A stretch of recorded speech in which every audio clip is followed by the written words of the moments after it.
identifiers ගත්තම මේවා අපි යම්කිසි රීතියකට අදාළව තමයි මෙන්න මේ rules ටිකට අදාළව තමයි අපි create කරගන්න ඕනේ identifier එකක් create කරගද්දී. එතකොට මේ identifiers are the names of එහෙම නැත්නම් අපිට මේ identifiers එක එක නම් වලින් කතා කරන්න පුළුවන්. ඒවා variable කියලා කතා කරනවා, methods කියලා කතා කරනවා, classes, packages සහ interfaces කියන මෙන්න මේ කොටස් වලින් කතා කරනවා.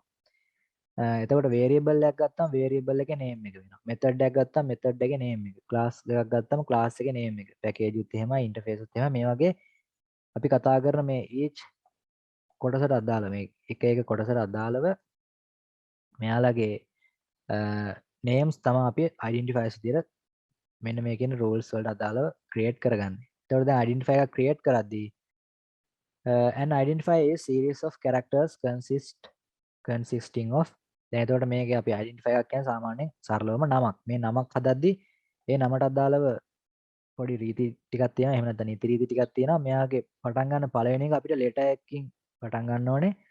digit එකකින් පටන් ගන්න බෑ. that does not begin with a digit. digit කියලා කියන්නේ 1 2 3 4 5 මේ වගේ යන numbers වලින් පටන් ගන්න බෑ කියලා තමයි සරලවම කියන්නේ. letters, digits, underscores and dollar signs. එතකොට මේවට අපිට පාවිච්චි කරන්න පුළුවන් දේවල් තමයි letters පාවිච්චි කරන්න පුළුවන්, digits පාවිච්චි කරන්න පුළුවන්, underscore සහ dollar sign. create කරන්න පාවිච්චි කරන්න පුළුවන් දේවල්. හැබැයි ඊළඟ එකේ කියලා තියෙනවා එන්න මේ digit වලින් start කරන්න බෑ කියලා. ඒ කියන්නේ එක one student කියලා දාගත්තා. මෙන්න මේක වැරදි. one student කියලා අපිට දාගන්න බෑ කොයිම අවස්ථාවකවත්. මොකද මෙතන කියලා තියෙනවා අපිට එක rule එකක් යටතේ cannot start with the digit. digit එකකින් start කරන්න බෑ. හැබැයි end එකට දාගන්න පුළුවන්. student 1 මේක correct මේක wrong.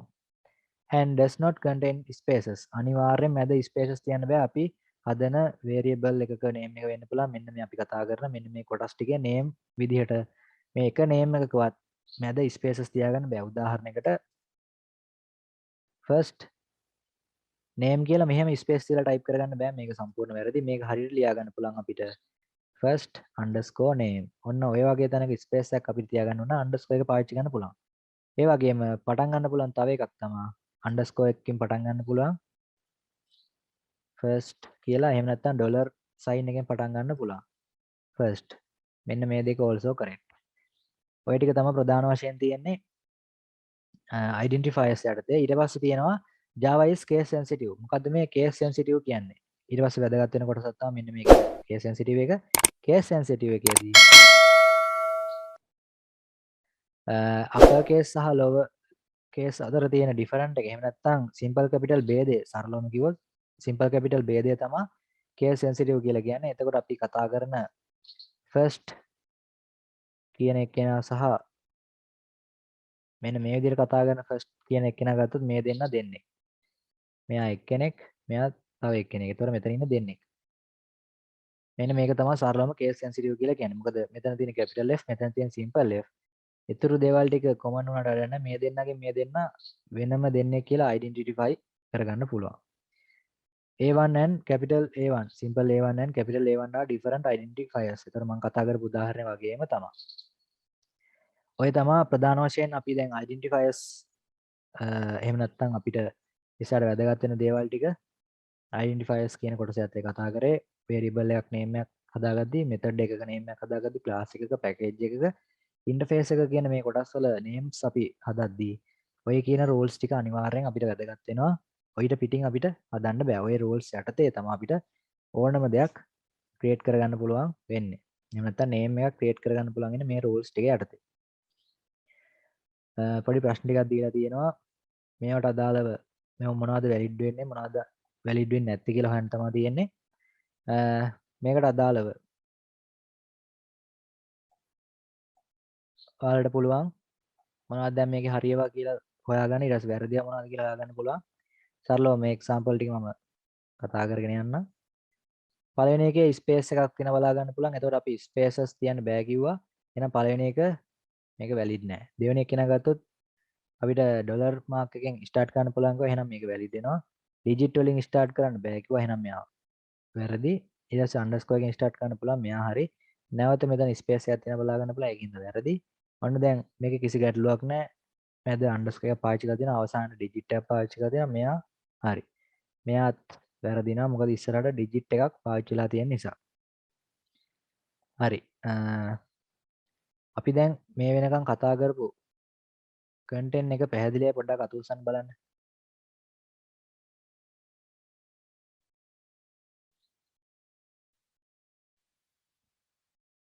අපි දැන් කතා කරා කමෙන්ට්ස් කතා කරලා ඊට පස්සේ පොඩ්ඩක් කෝඩ් දෙක තුනක් රන් කරලා ඊට පස්සේ දැන් කතා කරා අයිඩෙන්ටිෆයර්ස් ගැන මේ කොටස් ටික පැහැදිලිව අතුස්සන්න පොඩ්ඩක් ඔයාලට තේරුම් ගන්න පුළුවන් මේ කොටස් ටික තේරුණාද කියලා හරි ඊට පස්සේ මෙතඩ් කියන එක ගැන අපි කතා කරනවා මෙතඩ් කියන්නේ මොනවද දැන් ක්ලාස් ගැන කතා කරා ඔබ්ජෙක්ට් ගැන කතා කරා දැන් ඊට පස්සේ එන්නේ මෙතඩ් කියන්නේ මොනවද කියන කොටස ගැන ඇයි අපි මෙතඩ්ස් පාවිච්චි කරන්නේ ඇඩ්වාන්ටේජ් මොනවද මේ මෙතඩ් පාවිච්චි කරලා අපිට ගන්න පුළුවන් ඒවට අපි දැන් කතා කරමු in Java a method is like a function which is used to expose the behavior of an object expose කරනවා කියන්නේ මොකද්ද ඒ කියන්නේ සරලවම අපි දැන් functionality එකක් ගත්තොත් සරලවම function එකක් මොකක් හරි ඒකට අදාළව දෙයක් තියෙනවා මොකක් හරි සිද්ධ වෙන දෙයක් තියෙනවානේ එතකොට ෆන්ක්ෂන් කියන ඒවා ගත්තොත් එහෙම හැම වෙලේම ක්‍රියාත්මක වෙන දේවල් නෙමෙයි. අපිට අපි දැන් මේ ෆන්ක්ෂන් කියන එක රියල් ටයිම් එක්සැම්පල් එකක විදිහට කතා කරොත් අපි හිතමු ඔන්න හොටෙල් එකක් තියෙනවා මේකට කවුරු හරි වෙඩින් එකක් බුක් කරනවා. වෙඩින් එක කියන්නේ වෙඩින් එකකට මේ හෝල් එක බුක් කරනවා. එතකොට මේ බුක් වෙන දවසට අදාළව තමයි මේක ක්‍රියාත්මක වෙන්නේ. ෆන්ක්ෂන් එකක් ගන්නවා කියලා අපි හිතමු ෆන්ක්ෂන් එකක් තියෙනවා. මේ ෆන්ක්ෂන් එක ක්‍රියාත්මක වෙන්නේ යම් කිසි දවසකට අපි මේක බුක් කරොත් ඒ කියන්නේ දවසයි වෙලාවයි ඒකට අදාළව තමයි ක්‍රියාත්මක වෙන්නේ. හැම වෙලේම මේක ක්‍රියාත්මක වෙන්නේ. දැන් එතකොට තියෙන දවස් යන නැති දවස් තියෙනවා. ඒ වගේ තමයි අපි කතා කරන්නේ ෆන්ක්ෂන්ස් ගත්තොත් එහෙම නැත්නම් මෙතඩ් කියන එක අපිට හදලා තියන්න පුළුවන්. දැන් මේ හෝටල් එක කියන එක මේක හදලා තිබ්බා කියලා කාටවත් හානියක් නැහැනේ. මේක ඔහේ තියෙනවා. එතකොට මෙයාට අදාළව අපි මොනවා හරි ක්‍රියාත්මක කරගන්නවා නම් තමයි ඔන්න මෙයාව පාවිච්චි කරන්න සිද්ධ වෙන්නේ. මොකක් හරි ෆන්ක්ෂන් එකක් ඕගනයිස් කරලා මේකේ තියෙනවා නම් ඔන්න මේකට අදාළව මේ හොටෙල් එකට අදාළව ගත්ත මේක සරසන්න ඊට පස්සේ මේකට අදාළව එදාට තියෙන ඉවෙන්ට් එක ප්ලෑන් කරන්න මේ වගේ දේවල් ටික තියෙනවා. එතකම් මේක ඔහේ තියෙනවා. මෙතඩ් එකකුත් ඒ වගේ තමයි හදලා තිබ්බා කියලා කිසි ප්‍රශ්නයක් නැහැ. අපිට අවශ්‍ය වෙලාවට යූස් කරගන්න පුළුවන්. එතකොට මේක පාවිච්චි කරලා අපිට කරගන්න පුළුවන් දේවල් තමයි code reusability එක සහ code optimization එක. දැන් මේ method කියන එක උදාහරණයක් ගත්තොත් අපි පාවිච්චි කරනවා. සරලවම උදාහරණයක් ගන්න addition එකට අදාළව මේකදී අපි කෝඩ් කරලා ඔක්කොම කරලා හදලා තියෙනවා. එකක් මොකක් හරි සංඛ්‍යාවක් ගන්නවා. ඊට පස්සේ තවත් සංඛ්‍යාවක් ගන්නවා. මම මේකේ syntax ලොකුවට දාන්නේ නැහැ මොකද දැනට normal විදිහට දාගෙන යන්නේ. මේ විදිහට හදලා මේ විදිහට තියෙනවා මේකේ තව දානවා මේකේ total එක අරගෙන මේ total 20 කියන එක print කරන එක තමයි මෙන්න මේ functionality එකෙන් වෙන එක. සරලවම addition කියන එක function එක නම් මේ function එක use කරලා අපි කරගන්නේ යම්කිසි සංඛ්‍යා දෙකක එකතුව ගන්න එක. එතකොට අපිට addition එකක් ඕන හැම අවස්ථාවකම මෙන්න මේ code එකේ අපිට function එක name එක එහෙම නැත්නම් method එක use කරලා මෙන්න මේ කියන part එක කරගන්න පුළුවන් code reusability. නැවත codes පාවිච්චි කරන්නේ කොහොමද? මේක හදලා තියෙනවා මේ විදිහට නැවත පාවිච්චි කරන්නේ මෙයාගේ method එකේ name එක මගේ. මොකද දැන් අපි කතා කරන Java වලදී කතා කරන්නේ methods කියලා functionality තියෙන හැම එකම methods කියලා කතා කරන්නේ function කියලා කතා කරන්නේ. එතකොට තවදුරටත් අපි function කියන වචනේ පාවිච්චි වෙන්නේ. ඒතර methods කියන නමින් තමයි යන්නේ මේවා. ඔය method අපි හදලා ඒවා අපිට අවශ්‍ය ඕනම තැනක පාවිච්චි කරගන්න පුළුවන්. code reusability. code optimization කියලා කියන්නේ code එක පොඩි වෙනවා. අර නැවත අවශ්‍ය වෙන තැන්වල අර අපි සම්පූර්ණ code එකම ගහන්න ගියොත් එහෙම නැවත code එක දිග් ගැස්සෙනවා. ඒ code line ප්‍රමාණය වැඩි වෙන එක අපිට අඩු කරගන්න පුළුවන් මෙන්න මේ කියන methods පාවිච්චි කරලා. ඔයාලා දන්නම method එකක් තමයි මේ වෙනකොටත් main method එක. The main method is the starting point of every Java application. එකම එක method එකයි තියෙන main කියලා මේක ඇවිල්ලා ඒ කියන්නේ අනිවාර්යෙන් අපි declare කරන්න ඕනේ method එක main method එක මේක හරහා තමයි සියලුම program එක අපි ලියලා තියෙන ඕනම program එක run වෙන එක සිද්ධ වෙන්නේ. The parenthesis after the identifier main indicates that it's a program building block called method. එතකොට අපි මෙයාගේ normal දාන ටික main method එක ගත්තොත් මේ වගේ public static void main මේ ටික ඔක්කොම දාලා අවසානට මෙන්න මේ curly bracket දෙකෙන් තමයි මෙයාගේ අපි කතා කරන method එකේ block එක create වෙන්නේ. Java class declarations normally contain one or more methods. අපිට සීමාවක් කියලා නෑ. ඔයාලට හදන්න පුළුවන් මේ program එක තුළ methods 10යි. එහෙම කිසිම limitation එකක් නෑ. ඕනම තරම් පාවිච්චි ගන්න පුළුවන්. ඕන නැත්නම් use කරන්න නැතුව ඉන්නත් පුළුවන්. For Java application, one of the methods must be called main must be defined as above, otherwise the program will not execute. අනිවාර්යෙන් main method එක තියෙනවනේ main method එක තිබ්බේ නැත්නම් execute වෙන්නේ නැහැ අපි ලියලා තියෙන program එක. මොකද operating system එක අනිවාර්යෙන් අපි run කරාට පස්සේ program එක හොයාගෙන යන්නේ මෙන්න මේ කියන main method එක. main method එකට අදාළව තමයි ඊට පස්සේ එයාගේ ඇතුලේ තියෙන block එක එයා execute කරන්න පටන් අරන් දීලා තියෙන පිළිවෙලට ක්‍රියාත්මක වෙවි යන්නේ. එතකොට අපිට මේ කියන main method එක අත්‍යවශ්‍ය වෙනවා. then තියෙනවා methods perform tasks and can return information when they complete their task. එතකොට දැන් method එක අපි call කරගත්තට පස්සේ එහෙම නැත්නම් run කරගත්තට පස්සේ එයාගේ task එක ඉවර වුණාට පස්සේ තමයි අපිට information ටික return කරගන්න පුළුවන් වෙන්නේ. එහෙම නැත්නම් output එක බලා ගන්න පුළුවන් වෙන්නේ. Keyword void indicates that this method will not return any information. දැන් අපි void කියලා දැන් අපිට ඉස්සරහට පාවිච්චි ගන්න වෙන එකක් තමයි ඔය කියන void එක void කියන වචනේ. void කියන වචනෙන් අපි හදලා method එකක් හැදුවොත් එහෙම මෙයාගේ මොකොත් informations අපි කියනවා return වෙන්න නැහැ කියලා. එතකොට void එකක් අපි use කරන ඕනම අවස්ථාවක මෙයාගේ returns නැහැ. return කියන කොටස අපි පාවිච්චි කරන්නේ නැහැ void කියන keyword එක use කරද්දී. දැන් අපි method එකක් හදන්නේ කොහොමද කියලා බලනවා තවත් ටිකකින්. The left brace begin the body of the method declaration, a corresponding right brace ends it. එතකොට මෙතනින් open කරලා මෙතනින් close කරනවා කියලා දන්නවා දැන් block එකක්. එතකොට ඕනම method එකක අනිවාර්යෙන් block එකක් තියෙනවා. මේකට අදාළව තමයි අපේ ඒ method එකේ මොනවද වෙන්න ඕනේ කියන functionality එකේ content එක අපි include කරගන්න. Void means nothing is returned from the method. එතකොට main method එකකින් එතනත් static void කියලා දාලා තියෙනවා. මේකෙන් මොකද්ද වෙන්නේ කියලා තියෙනවා. Void means nothing is returned from the method. method එක තුල කිසිම දෙයක් return කරන්නේ නැහැ කියලා කියන තමයි void කියලා දාගන්නේ. Body of the method. ඔන්න දැන් මේක මැද තමයි මේ mark කරලා තියෙන්නේ. මැද තමයි අපි body එක දාගෙන යන්නේ. Name of the method. ඔන්න name එක තියෙන method එකේ main කියලා. main කියලා දාපු ගමන් දාන්න පුළුවන්. එක method එකයි තියෙන්නේ main method එක විතරයි. හරි main method එක ගැන බලමු output වලට එන්න කලින්.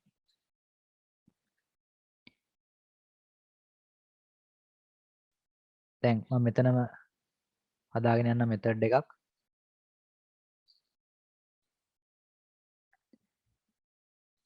void මොන void කියලා දාගත්තා. ඊට පස්සේ method එකේ නම දෙන්න පුළුවන් අපිට. මම දෙනවා method 1 කියලා. මෙයාගේ block එක දාගත්තා. මේ දේ තියෙනවා. දැන් මේකේ මොකද්ද වෙන්නේ කියලා කියන්න පුළුවන්. දැන් method 1 කියලා දාගන්න නැත්නම් සරලව මම මෙතන දෙන්නම්. හරි මේකම තිබ්බ දැන් කමක් නැහැ. system.out එක දාන්නවද? අපේ display කරන message එක ඒක මම දෙනවා. system.out.println එක තියෙනවා. ඊට පස්සේ මෙතන දෙන්න පුළුවන් අපිට මොකද්ද අපි print කරගන්න යන්නේ කියලා. This is our method.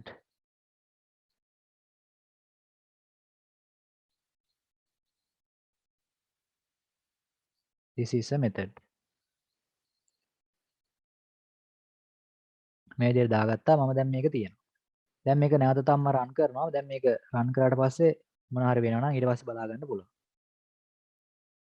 ඔන්න බලා ගන්න පුළුවන් මේකේ output එකෙද්දී hello students කියලා විතරයි ඇවිල්ලා තියෙන්නේ.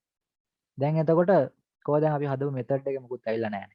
දැන් method එකක් හදපු පළියට මේක මම කිව්වා දැන් අපිට ඕන වෙලාවක method ඕන ගණන් තියෙන්න පුළුවන් හදලා තියෙන්න පුළුවන් ප්‍රශ්නයක් නැහැ. මෙයා හැදලා තිබු පළියට මෙයා රන් වෙන්නේ නැහැ. අපි මෙයාව කෝල් කරන්න ඕනේ. කෝල් කරනවා කියලා කියන්නේ මේ හැදුවට පස්සේ මෙයාගේ නම කතා කරලා එන්න කියන්න ඕනේ. එතකොට තමයි මෙයා ඔය කෝල් වෙන එක සිද්ධ වෙන්නේ. එහෙම නැත්නම් එන්න කිව්වේ නැත්නම් එන්නේ නැහැ. අපි දැන් ෆන්ක්ෂන් එකක් ගත්තොත් එහෙම මොකක් හරි දැන් අපි කතා කරමු එක්සැම්පල් එක වෙඩින් එක. වෙඩින් එකට කාටවත් ඉන්වයිට් කරන්න නැතුව කවුරුත් එන්නේ නැහැ. එහෙනම් මේකට අපි ඉන්වයිට් කරන්න ඕනේ. දැන් මේ මේන් මෙතඩ් එකේ තුල මෙයා ක්‍රියාත්මක වෙන්න කතා කරනවා. ඒකට අපි පාවිච්චි කරන සරලවම මෙතඩ් එකේ නේම් එක දැන් මෙතන මෙතඩ් කියලා ගහපු ගමන් මෙතඩ් 1 මේ විදිහට මේක ඩිස්ප්ලේ කරගන්න. දැන් මේක අපි රන් කරගන්න ඕනේ. රන් කරගන්න ඕන නම් මෙතඩ් 1 මේක මේ විදිහට දාගන්න පුළුවන්. ඊට පස්සේ